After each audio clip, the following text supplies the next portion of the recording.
الدنيا مزرعة الآخرة أو كما قال رسول الله صلى الله عليه وسلم.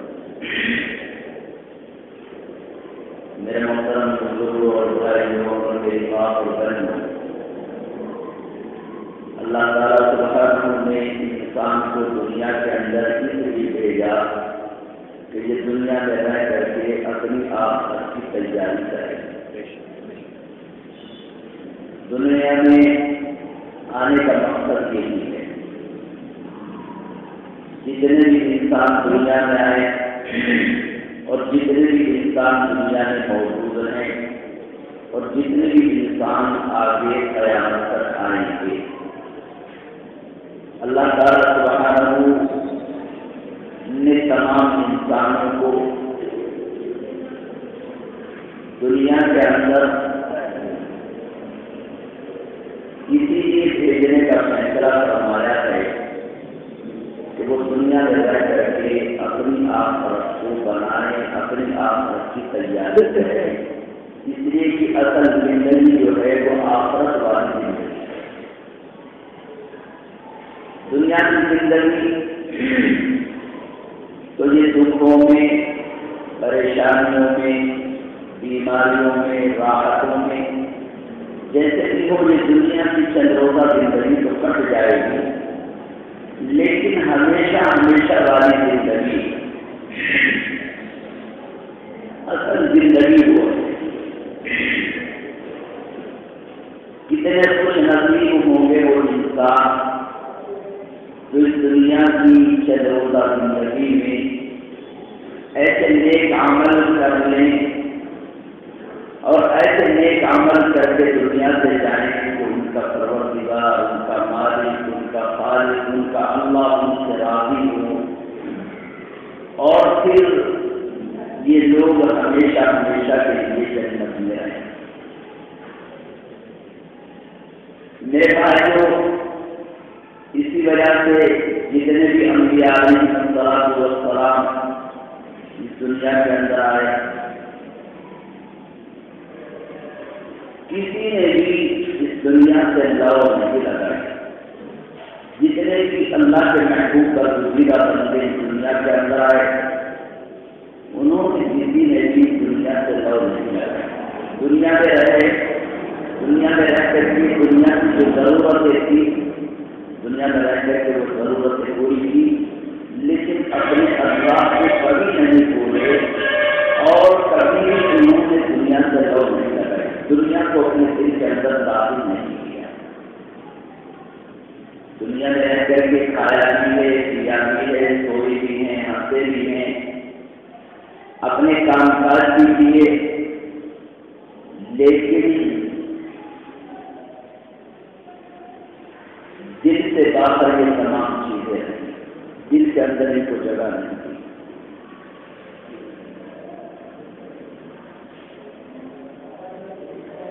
دنیا میں رہ کر کے اللہ کی یاد سے غافل نہیں ہوئے. کاروبار میں کتنے بھی پھنسے ہوئے، لیکن نماز کا ٹائم ہو گیا، سارے کاموں کو آگے پیچھے کر دیا اور نماز کو ادا کیا. اور جب نماز پڑھنے کے اندر کھڑے ہوئے تو ایسا لگتا تھا کہ جیسا اس کا دنیا کی کسی سے تعلق نہیں. جس وقت میں اللہ کے قرآن کی تلاوت کرتے تھے تو اللہ کے قرآن کو اتنا مزہ لے کر کے، اتنے انعامات کے ساتھ، اتنے متوجہ ہو کر کے اللہ کے قرآن کو پڑھتے تھے، ایسا لگتا تھا کہ ان کو دنیا کی کسی چیز سے کوئی تعلق نہیں. اور میرے بھائیوں، میری ماں اور بہنوں،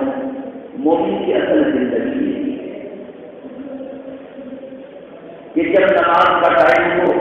آپ دیکھو، آپ اپنے گھر کی ضرورتیں پوری کر رہے ہیں، گھروں میں عورتیں اپنے گھروں میں اپنا وقت گزار رہی ہیں، مرد نے اپنی ضرورتیں پوری کر رہے ہیں، لیکن اللہ کی محبت کا اور آخرت کی تیاری کا پتہ یہاں سے لگے گا کہ جیسے اذان ہوئی، اذان کی آواز کانوں میں آئی، عورتیں اپنے گھر کے اندر کام کر رہی ہیں، فوراً اذان کی آواز آ گئی، اپنے کام کو روک،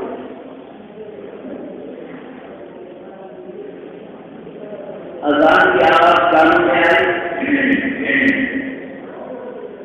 گھر کے کام کے اندر لگی ہوئی تھی عورت، صفائی کرنے میں یا برتن دھلنے میں یا کپڑے دھلنے میں لگی ہوئی تھی، اذان کی آواز کانوں میں آئی، کام کو روک دیا۔ اب اطمینان کے ساتھ انہیں اٹھ کر کے وضو کیا۔ ایک وضو یہ ہے جیسے ہم لوگ کرتے ہیں، جلدی جلدی وضو کیا، جلدی وضو کیا، نہ صحیح طریقے سے۔ ہمارے نبی نے فرمایا کہ سنت طریقہ یہ ہے کہ جب وضو کرنے کے لیے بیٹھے،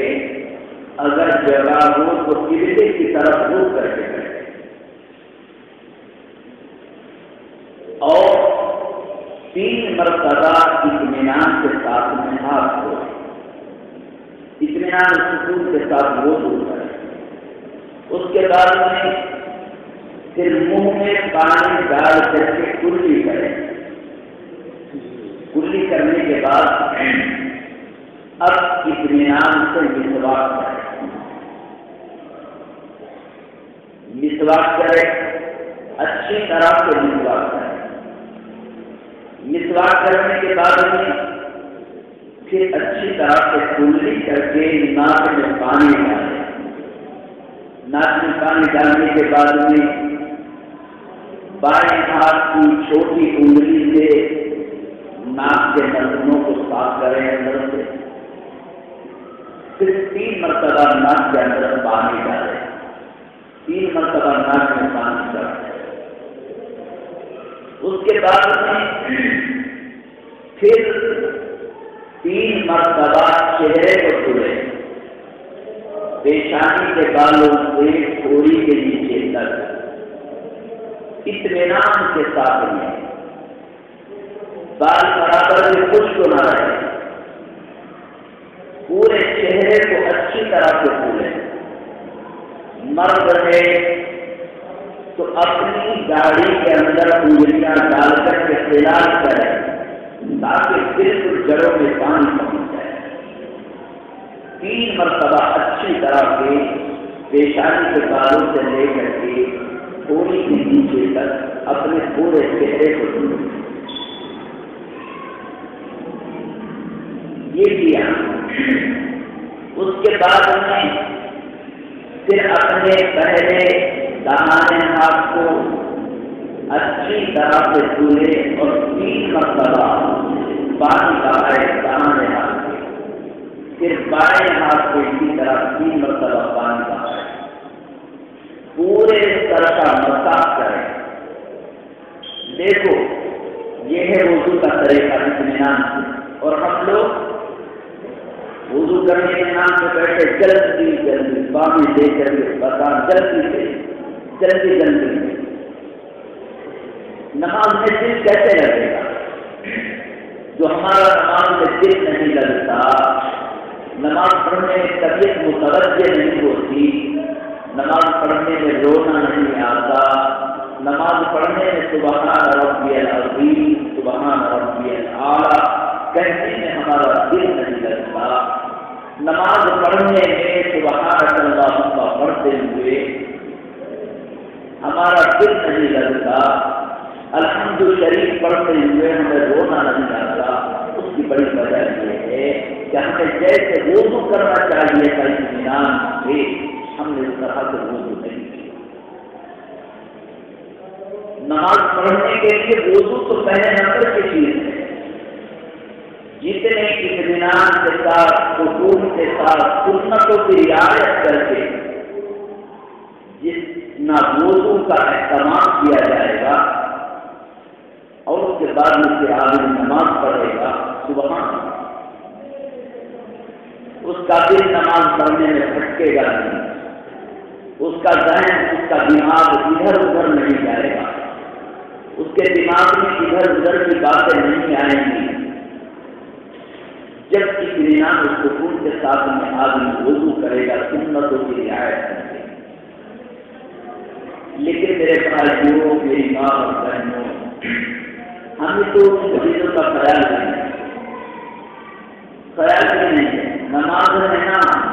اتنی گہری بڑی چیز ہم نے نماز کو بنا دیا، اتنا دینی بڑی چیز ہم نے نماز کو سمجھ لیا کہ سارے کاموں کے لیے فرصت ہے، سارے کام اطمینان سے کریں،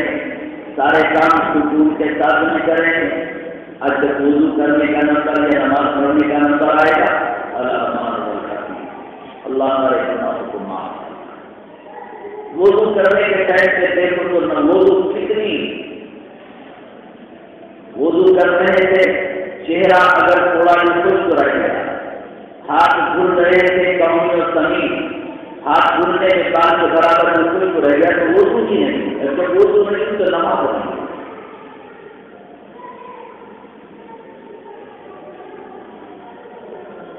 ورنہ میرے بھائیوں، میری ماں اور بہنوں، نماز تو بہت بڑی چیز ہے، بہت بڑی چیز ہے۔ نماز ہلکی پھلکی چیز نہیں ہے۔ اگر نماز ہلکی پھلکی چیز ہوتی تو اللہ سبحانہ و تعالی اپنے محبوب صلی اللہ علیہ وسلم کو اپنے پاس بلا کر کے نماز کا تحفہ نہ دیتا۔ تمام احکام دنیا کے اندر آئے،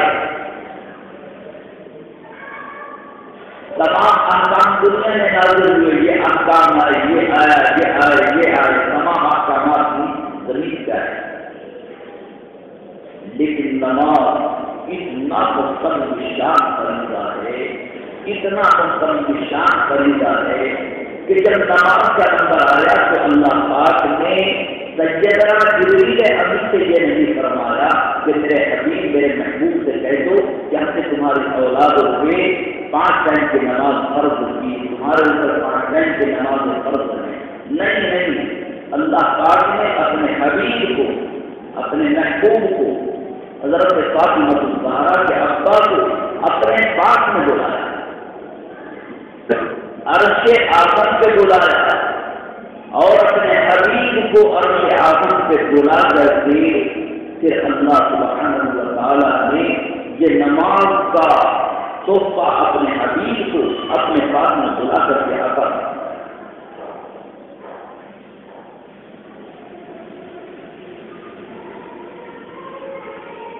سارے احکام دنیا میں نازل ہو رہے ہیں، سیدنا جبریل امین کے ذریعے پیغام پہنچائے جا رہے ہیں۔ نماز کا پیغام بھی ایسے ہی پہنچا دیا جاتا، اللہ سبحانہ و تعالیٰ سیدنا جبریل امین کے ذریعے سے نماز کا پیغام پہنچا دیتے، لیکن نہیں،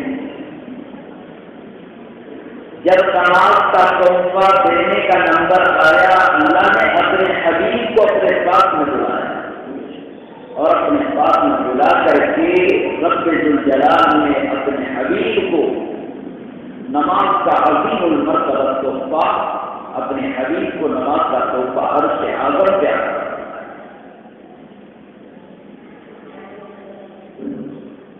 میرے بھائیوں، میری ماں اور بہنوں، یہ تو ہماری بدقسمتی کی بات ہے کہ ہم لوگوں نے دین کو، نماز کو، قرآن کو اتنا ہلکا پھلکا سمجھ لیا، ورنہ رسول اللہ صلی اللہ علیہ وسلم کے زمانے میں مسلمان کو اور اس کی نماز چھوٹ جائے، اس کا کبھی تصور نہیں کیا جا سکتا، تصور نہیں ہو سکتا۔ جب مسلمان ہو، ایمان والا ہو، ایمان والی عورت اور اس کی نماز چھوٹ جائے،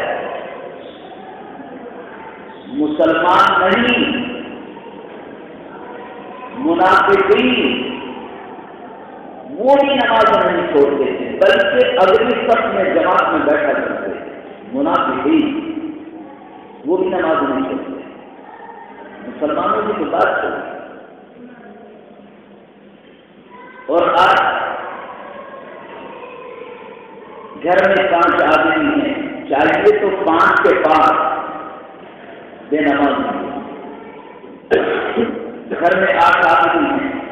چاہیے تو 8 کے 8 بے نماز ہیں، اگر 8 نہیں تو کم سے کم 8 میں سے 4-5 تو بے نمازی ہوگی۔ گھر میں کسی کے 5 آدمی ہیں تو 5 آدمیوں میں سے کم 3 آدمی تو بے نمازی ہوں گے۔ کسی کے گھر میں 5 آدمی ہیں، 5 آدمی بے نمازی ہیں، آپ مجھے بتائیں جس گھر میں 5 آدمی ہوں اور 5 بے نمازی ہوں اس گھر کا کیا حال ہے؟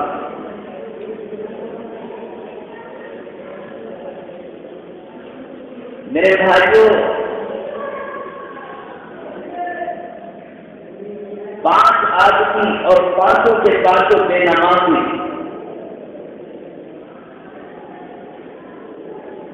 فرمایا کہ جو لوگ بے نمازی ہوں گے جان بوجھ کر کے جنہوں نے نمازیں چھوڑی ہوگی، نماز نہیں پڑھی ہوگی، خدا پاک کے قسم کل قیامت کے دن اللہ پاک ان کو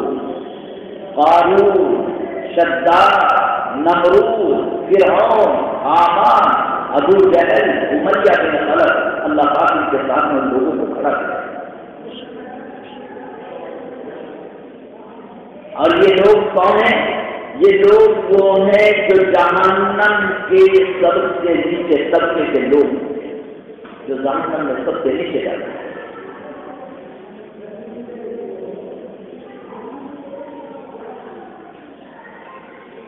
جو بے نمازی ہیں،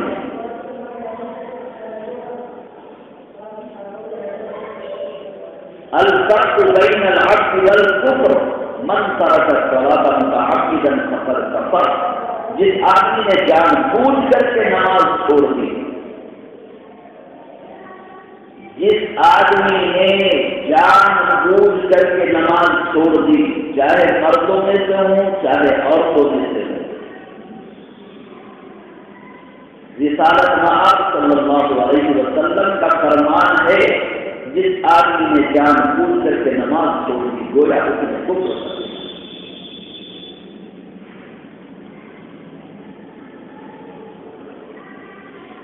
اور یہاں پہ ہم لوگ 24 گھنٹے میں 5 ٹائم کی نماز، ظہر کی بھی چھوڑی، عصر کی بھی چھوڑی، مغرب کی چھوڑی، عشاء کی چھوڑی، فجر کی چھوڑی، 24 گھنٹے میں سے 5 ٹائم کی نمازوں میں سے ایک بھی نہیں پڑھی۔ دوسرا دن آیا، جب دوسرا دن آیا تو دوسرے دن بھی ظہر کی نماز بھی نہیں پڑھی، عصر کی نماز بھی نہیں پڑھی، مغرب کی نماز بھی نہیں پڑھی، عشاء کی نماز بھی نہیں پڑھی، فجر کی نماز بھی نہیں پڑھی۔ تیسرا دن آیا، تیسرے دن بھی نہ ظہر کی نماز پڑھی، نہ عصر پڑھی، نہ مغرب پڑھی، نہ عشاء پڑھی، نہ فجر پڑھی۔ پانچواں دن آیا،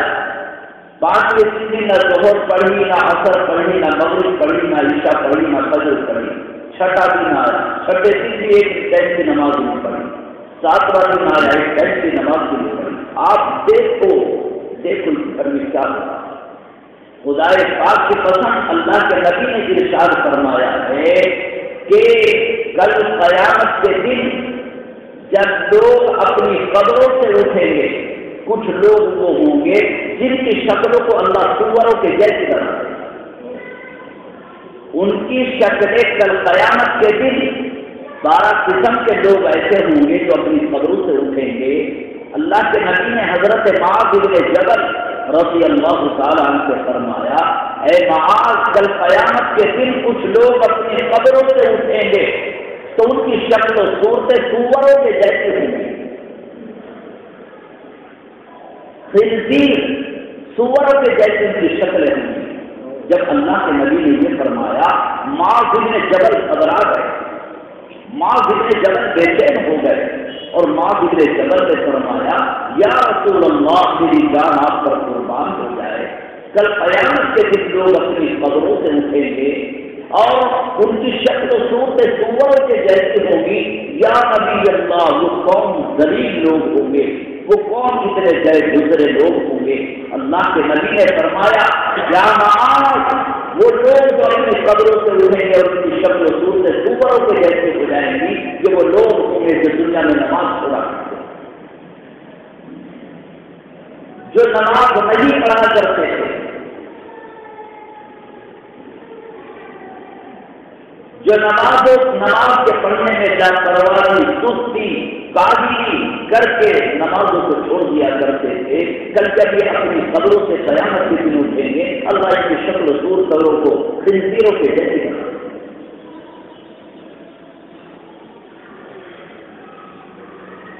میرے ایمان والے بھائیوں، میری ماں اور بہنوں، اللہ ہمارے حال کر رہے ہیں۔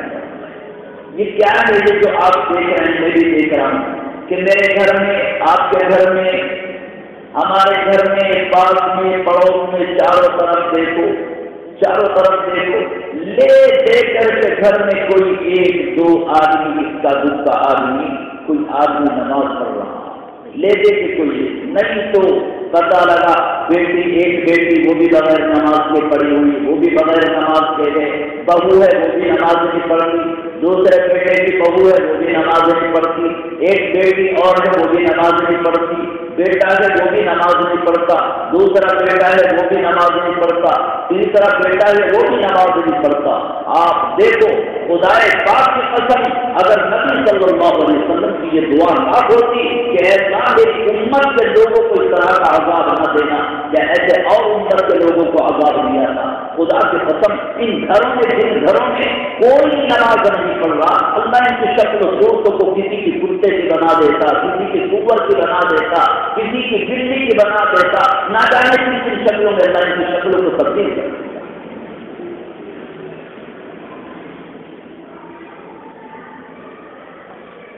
میرے بھائیوں،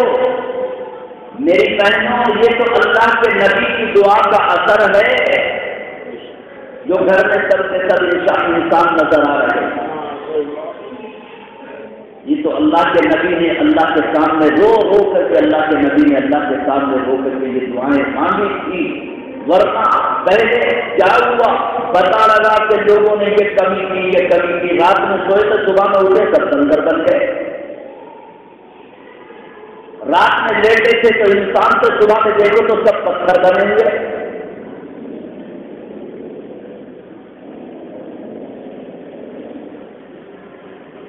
اللہ کے نبی نے رو کر کے اپنے اللہ کے سامنے تڑپ کر کے، رو کر کے بے چینی اور بے قراری کے ساتھ میں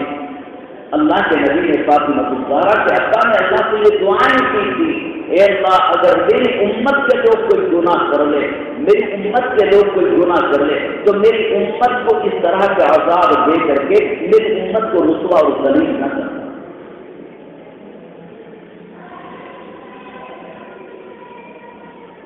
یہ تو اللہ کے نبی کی دعا کی برکت ہے، ورنہ آپ سمجھیے، آپ غور کریں، باپ نے بیٹے سے کہا کہ بیٹا پانی دے دو مجھے، ایک گلاس پانی،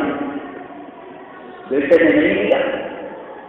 باپ نے دوسری مرتبہ کہا بیٹا ایک گلاس پانی دے دو مجھے، بیٹے نے پھر بھی کر۔ باپ نے تیسری مرتبہ کہا بیٹا مجھے پیاس لگ رہی ہے، مجھے ایک گلاس پانی کا دے دو، بیٹے نے پھر بھی توجہ نہیں کی۔ باپ نے چوتھی مرتبہ کہا بیٹا تم سن نہیں رہے، مجھے پانی کی پیاس لگ رہی، مجھے ایک گلاس پانی دے دو، بیٹے نے پھر بھی نہیں توجہ کی۔ باپ نے پانچویں مرتبہ کہا بیٹا تم سن نہیں رہے، مجھے پیاس لگ رہی، مجھے پانی دے دو، بیٹے نے پانچویں مرتبہ بھی توجہ نہیں کی۔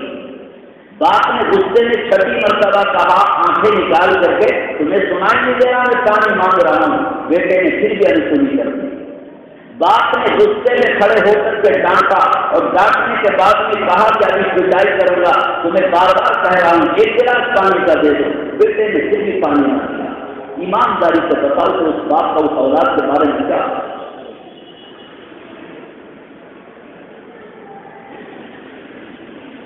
ایک بیٹے کو باپ نے پانی کے لیے کہا اور وہ بیٹا باپ کے کہنے پہ ایک مرتبہ عمل نہ کرے، دوسری مرتبہ بھی عمل نہ کرے، تیسری مرتبہ بھی عمل نہ کرے، چوتھی مرتبہ بھی عمل نہ کرے، پانچویں مرتبہ بھی عمل نہ کرے، چھٹی مرتبہ بھی عمل نہ کرے، ساتویں مرتبہ بھی عمل نہ کرے، آپ اندازہ لگاؤ کہ وہ باپ اس بیٹے کے لیے کیا فیصلہ کرے گا، وہ باپ اب اس بیٹے کے لیے کیا رائے قائم کرے گا۔ میرے ایمان والے بھائیوں، یہ تو باپ کے حال کی بات میں بتا رہا ہوں۔ آپ دیکھو ایک آدمی نے 24 گھنٹے میں اللہ کے 5 حکم کو توڑا،